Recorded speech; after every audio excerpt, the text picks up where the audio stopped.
নিঃস্ব অবস্থায় কি দোয়া করতে পারেন একজন মানুষ, এই দোয়াটা শিখে নেন, ইনশাআল্লাহ আপনার জীবনের সমস্ত সংকট কেটে যাবে ইনশাআল্লাহ। আমি নিজেও এই দোয়াটা বেশি বেশি করার চেষ্টা করি। দোয়াটা হচ্ছে, মুসা আলাইহিস সালাম একটা গাছের নিচে হেলান দিয়ে বসলেন, বসে দেখলেন দুইজন মেয়ে দাঁড়িয়ে আছে দূরে, পানি নিতে পারছে না, লোকজন পানি নিয়ে যাচ্ছে, ওরা দাঁড়িয়ে আছে বেচারি। মুসা আলাইহিস সালাম গিয়ে বললেন, কি সমস্যা আপনাদের? এটা নিয়ে আপনারা আবার মেয়েদের সাথে কথা বলার চেষ্টা করেন না, ঠিক আছে? তো মাহারাম গায়রা মাহারাম মেনে চলে। তারা বললেন যে আমাদের বাবা অনেক বৃদ্ধ মানুষ, আমরা পানি নিতে পারি না যতক্ষণ না আমাদের কম পানি নিয়ে চলে যায়।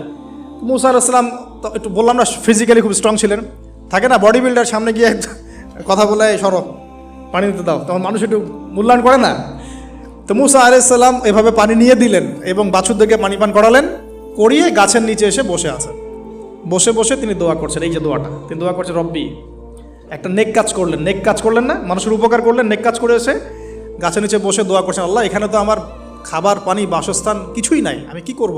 রব্বি ইন্নি লিমা আনজালতা ইলাইয়া মিন খায়রিন ফকির, রব্বি ইন্নি লিমা আনজালতা ইলাইয়া মিন খায়রিন ফকির। আবার বলেন, রব্বি ইন্নি লিমা আনজালতা ইলাইয়া মিন খায়রিন ফকির। অর্থ হচ্ছে, হে আল্লাহ, তুমি তোমার পক্ষ থেকে আমার উপরে যে নেয়ামতগুলো দিবে, আমি এর জন্য ফকির হয়ে বসে আছি।